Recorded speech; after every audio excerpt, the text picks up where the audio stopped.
Are you a person of peace? I read from Galatians 5, verse 22. But the fruit of the Spirit is love, joy, peace, forbearance, kindness, goodness, faithfulness, gentleness, and self-control. Against such things there is no law. Are you a person of peace? I read about a seminar director who asked the seminar attendees to engage in an activity with him that I'm going to ask you to engage in with me. So would you humor me for a moment and close your eyes? And in your mind, through your mind's eye, I'd like you to picture a place, a tangible, real, physical place in this world. Picture a place that to you evokes peace. What place would you go to find peace? Now, I hope you think about it, because I'm going to ask some of you what place you've been to. So, you have that place pictured in your mind? All right, you can open your eyes. When you thought of peace, you thought of? The coast. The coast. Ah, beautiful. For those of us who live out here in California, that makes a lot of sense. When you thought of peace, you thought of? Same, the beach. Same, the beach, all right? We have a little bit of a theme going. When you thought of peace? The desert. The desert, all right. That's another that makes sense. Back here, when you thought of peace? A hammock. A hammock. All right, I can do that. One more right here. When you thought of peace? Right here at Loma Window. Right here? Oh, mercy. All right. That's a good answer. I didn't even pay him for that. So the seminar leader asked his attendees, would you think of a place? And when they answered as you did, there were similarities in their answers. They said the beach, the waves gently lapping at the white sand, the desert, the saguaro cactus, silent sentinels to the hawk, lazily winging its way overhead, the meadow, the gentle breeze, the flowers. The seminar director then said, now I want you to notice something. While there are differences in all of the different places that you went to, there is one key similarity. And that key similarity is this. In order to get to that place, you got rid of all the people. The people disappeared out of that image. Went to the beach, to the desert, to the mountains, and away from all these other people. That's peace. And I get that. That's the same thing I do. But we immediately recognize there's a problem in that. Because the reality is our lives are filled with people. Like it or not. Of all stripes and all varieties. You turn on the news and there you see people killing other people in the Ukraine. You walk into the office at work and down the hallway you see that colleague that causes you so much conflict. You drive home and there's the neighbor with whom you're fighting over the property line. You answer your phone and you wonder, how did you get through a telemarketer? And you spew a few choice words that you didn't say yet this morning at church. And you think, people, give me the desert, give me the mountain, give me the beach, give me peace, and take all these people with you because I need to have peace. But the problem is, people are part of our lives. So I want to ask you the question again. Are you a person of peace? Remember what Paul says here. He says, but the fruit of the Spirit is love, joy, peace, forbearance or patience, kindness, goodness, faithfulness, gentleness, and self-control. Peace. The Greek word is eirene. Of the different sources I consulted, I thought the best one was William Barclay to describe the meaning of that word. Here's how he puts it. Usually in the New Testament, eirene stands for the Hebrew shalom and means not just freedom from trouble, but everything that makes for a person's highest good. Here it means that tranquility of heart which derives from the all-pervading consciousness that our times are in the hands of God. Now, Barclay is right to join together the Greek word irene and the Hebrew word shalom, although I'm guessing that many of you here know the word shalom much more quickly than you do the Greek term. And yet they are definitely related. When millennia ago they sat down to translate the Hebrew scriptures into the Greek language, which became the Septuagint, 250 times they rendered the Hebrew term shalom as the Greek term irene. So they're related. That word shalom has many nuances of meaning. It means not only absence of conflict and maybe quiet or peacefulness. It means things like wholeness and completeness and generosity, the good life. It's a very robust word. And Paul says, the fruit of the Spirit is love, joy, peace. So let me ask you, are you a person of peace? Would that describe you? I think that in order to answer that question, we have to look at least at three pictures in your life and mind. A very big picture, a smaller picture, and the smallest picture of all. The big picture is our world. The smaller picture is our relationships. The smallest picture is our soul. So when you consider those three, are you a person of peace? Well, let's start with the biggest picture, the world. It doesn't take a kindergarten graduate to be able to affirm the fact that our globe, our planet, is riven by rage and shattered by conflict. Strife on every hand. The recent pictures that have come out of the Ukraine continue to be heartbreaking, and yet they are far from alone. In fact, Will and Ariel Durant, who wrote an 11-volume history of the world, said that in their studies, they covered, as they did this part of it, 3,421 years. That's a lot of time.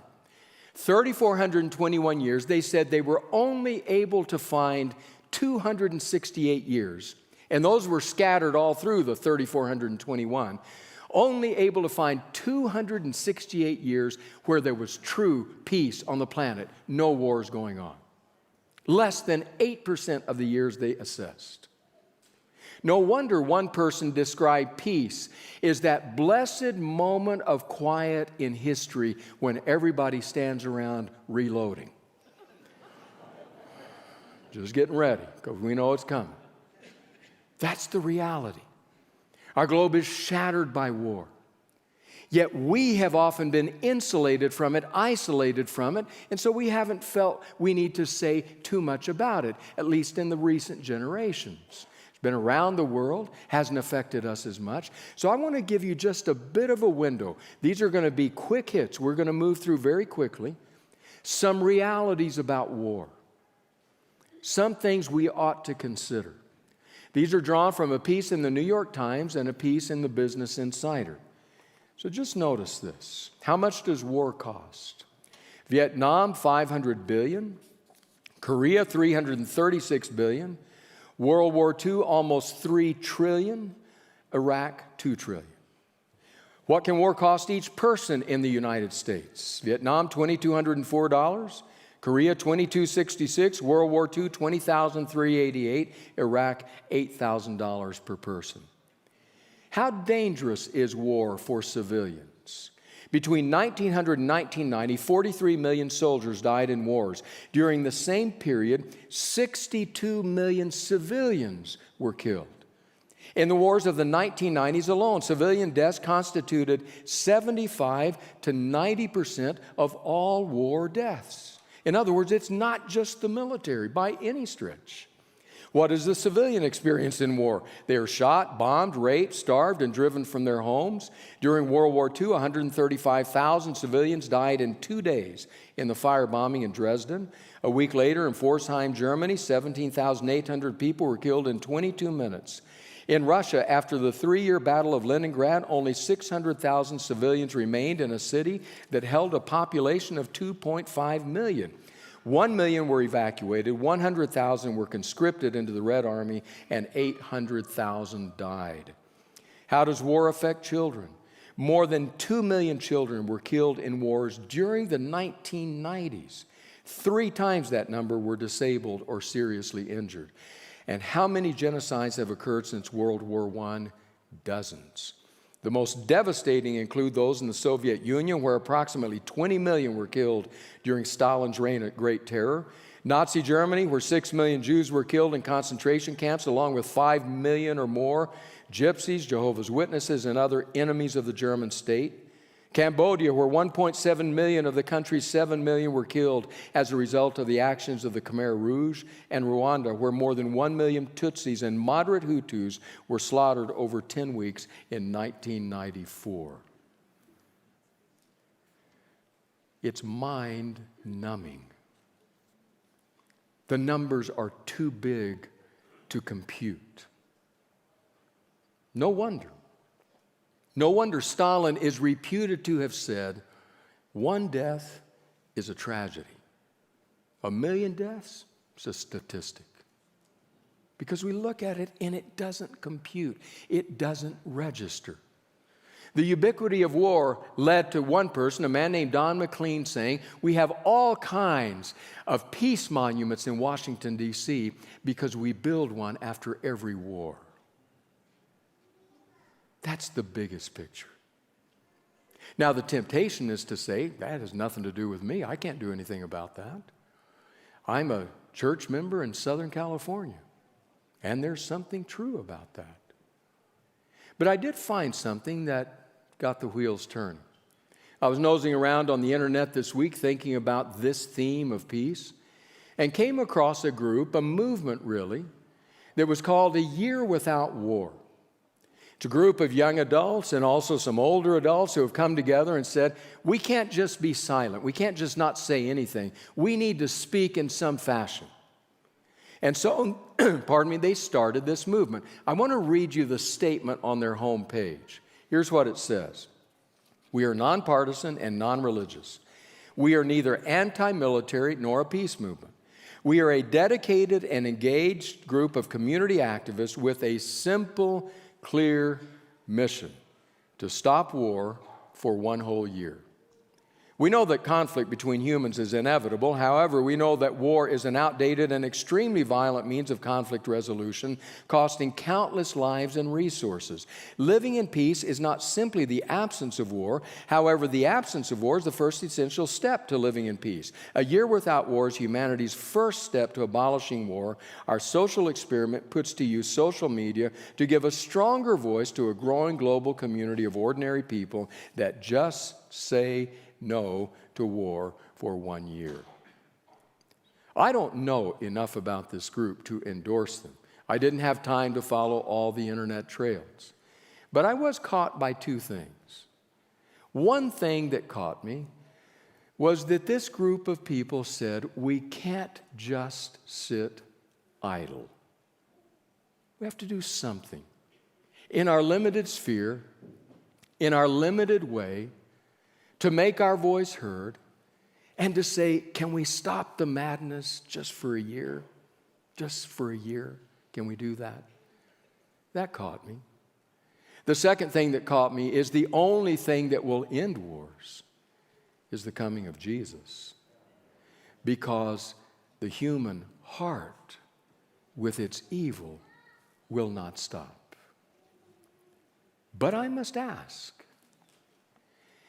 isn't it fair to say that a group of disciples who follow a leader who is known as the Prince of Peace ought to say something? Because when you look at the life of Jesus, there are echoes of peace throughout his life. At his birth, the angelic chorus sang, "Glory to God in the highest heaven, and on earth, peace to those on whom his favor rests." At the time of his inaugural address, which we would come to know as the Sermon on the Mount, he stood up and he said, "Blessed are the peacemakers, for they will be called children of God." On the night before his life ended, he huddled with his disciples in the upper room, and he looked at them and he said, "My peace I leave with you, my peace I give to you." And then before the night was over, he had returned to the theme and said to them, "In the world you will have trouble, but in me you will have peace." His first words in Luke's gospel, when he appears to the gathered disciples after his resurrection, are peace be to you. All through his life, there are echoes of peace. So if we say we are the ones who follow the Prince of Peace, maybe we ought to have some things to say about peace in the big picture. Are you a person of peace? There's the smaller picture. Not just your world, but your relationships. The people with whom you rub shoulders every day, the people who live near you or live with you, the people you work with, study with, play with, those people, the people in your lives with which we often struggle. I read a story about an elderly couple in a senior citizens facility who fought all the time. Fought all the time. Morning till evening, they were fighting, sometimes screaming and yelling at each other. The staff had just about had it. Finally, the staff went in one day and said, "That's enough. You cannot fight anymore or we're going to throw you out." They thought about that for a minute. And then the wife turned to her husband and said, "Joe, I think we ought to pray. We ought to pray that one of us dies. And then after the funeral, I'll go live with my sister." Isn't it that way? It's like if we can just get these people out, if we go to the beach, to the mountain, to the desert, if we can just get there without the people, we'll be okay. We'll be at peace. Remember the Peanuts cartoon strip? In one strip, Lucy says to Charlie Brown, "I hate everything. I hate the world. I hate the people. I hate everything." And Charlie Brown says to her, I thought you said you had inner peace." She says, "I do have inner peace. I just have outer obnoxiousness." And it seems like that's what affects so many of our relationships between people. Marriages, homes, parents, children. A lack of peace. If there is anything that has augmented that, multiplied that, it's this thing called our devices. Social media. Technology. I really wrestled with whether or not to read what I've decided to read to you, because I think it is one example of how that can affect us. Even this morning, manuscript written, outline done, notes prepared, I was still wrestling because it's graphic.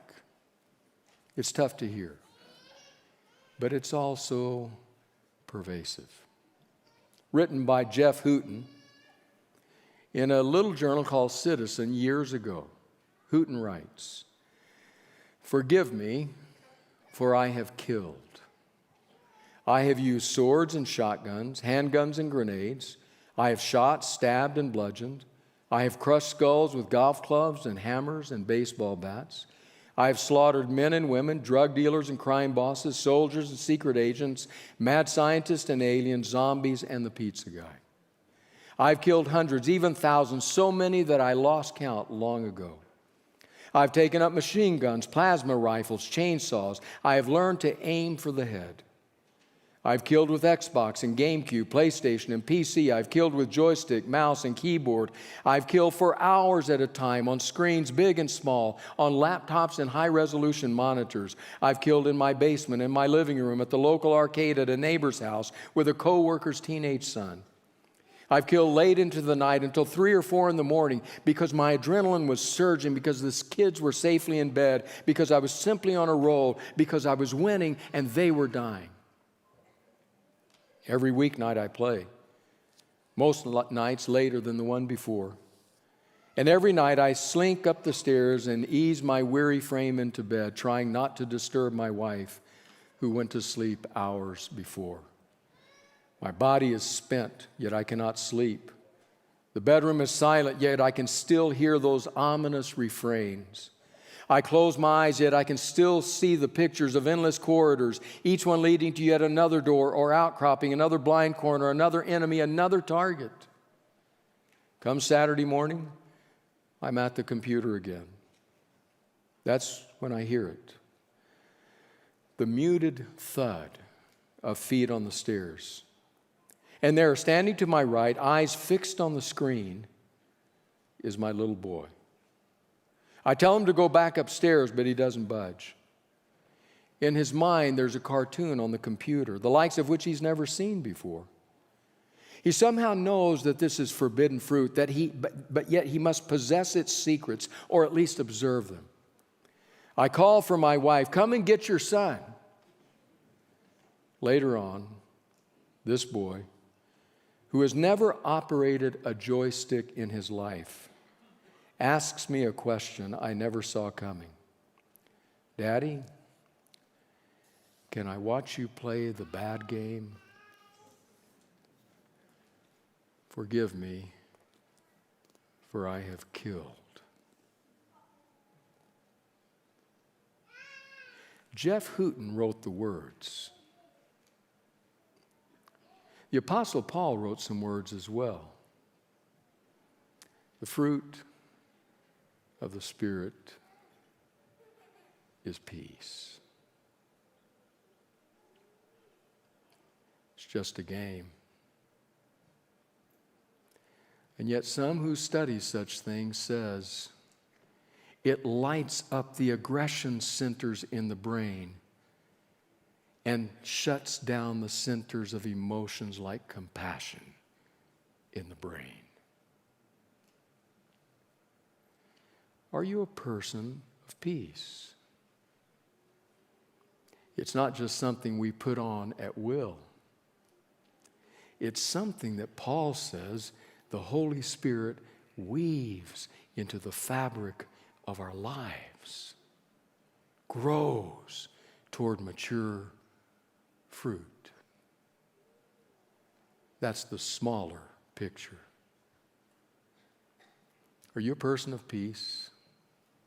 What about the smallest picture? Your soul, my soul. Years ago, I was in a Bible study group, and I asked the group, give me a definition, or at least something you think of when you hear the word peace.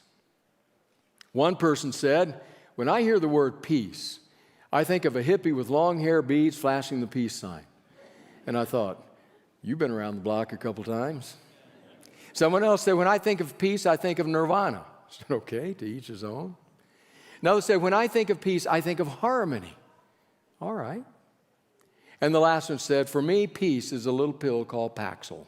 I said, well, actually that is true. And when well used, it can be a godsend.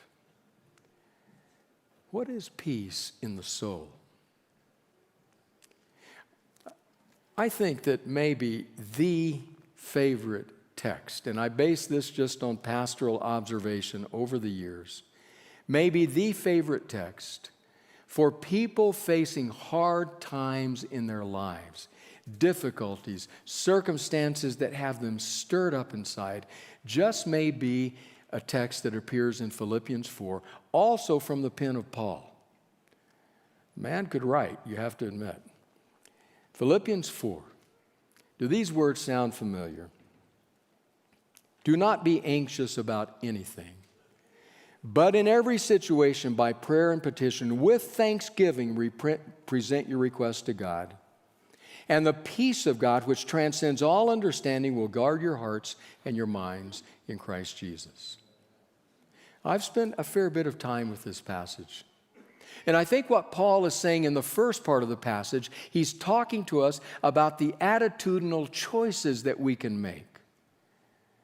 He's telling us to do things like be glad, to be gracious, to be grateful, to do this all in the presence of Jesus through the Spirit of God. Be glad, be gracious, be grateful. And then in the second part, he tells us what the result will be. And he does not tell us that your circumstances will change. He doesn't say that.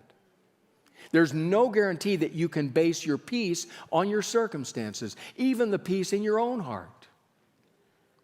Instead, in the second part, he writes this line that for me, for many years, was a bit befuddling. He says, the peace of God that passes all understanding. Some versions render it, that transcends all understanding.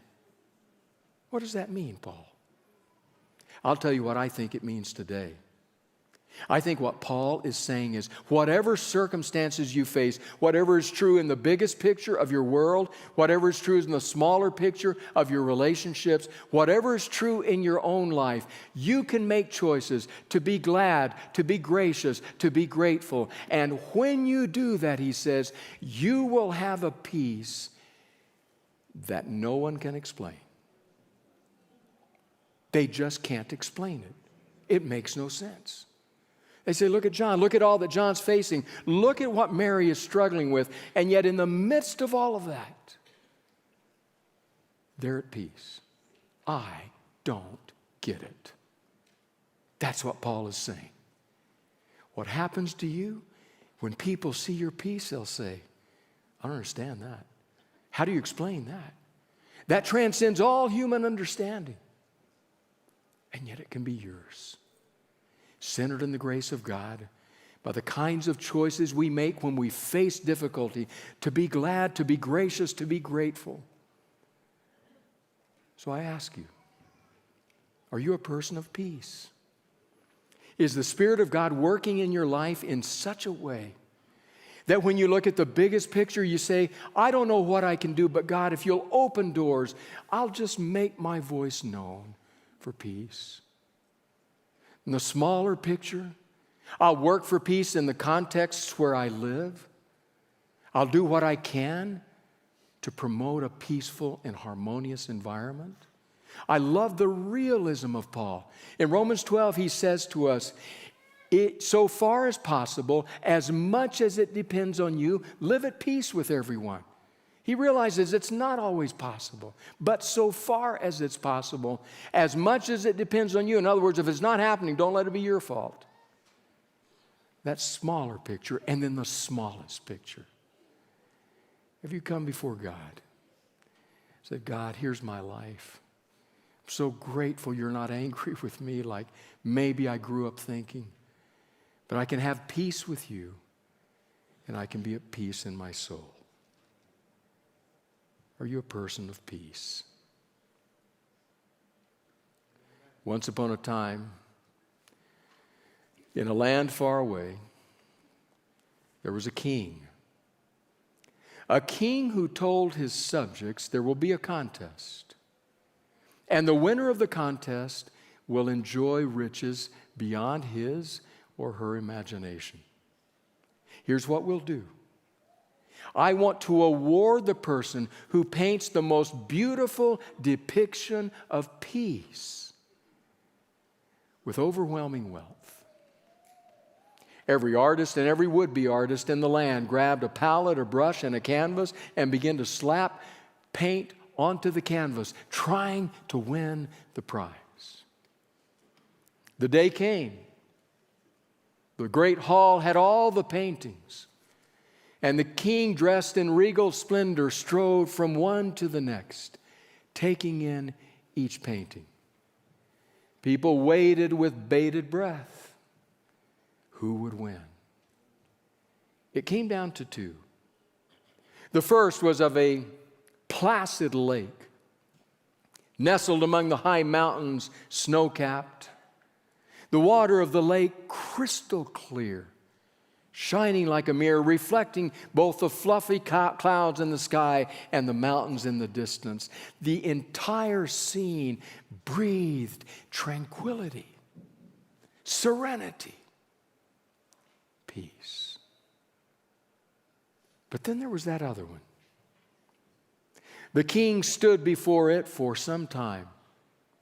If that first painting breathed peace, this breathed turmoil.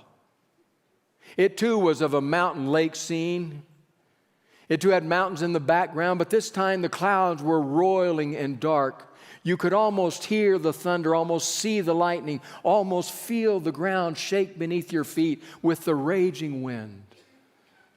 Great waterfall catapulted into the chasm, sending spray high into the air. It was a beautiful painting, but filled with turmoil.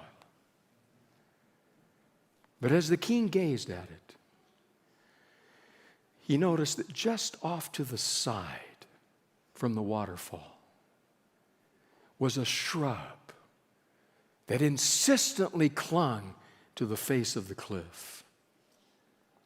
And within the branches of the shrub was a nest.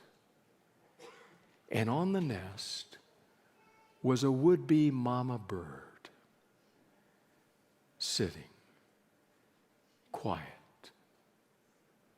peaceful. And the king had his winner.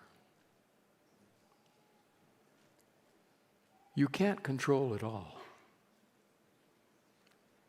but you can make a decision whether or not the Holy Spirit will have the privilege of growing fruit in your life. And Paul wrote, the fruit of the Spirit is peace. Gracious God, our world is ruptured, fractured, shattered. For some today, their personal lives are in ruins and chaos. And for others, there is turmoil in the soul, uncertainty about the future and uncertainty about you, God, to be honest. Would you somehow descend on us through your Spirit?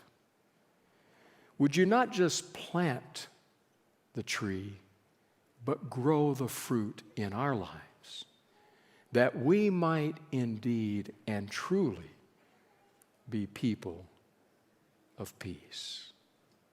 In Jesus' name, amen.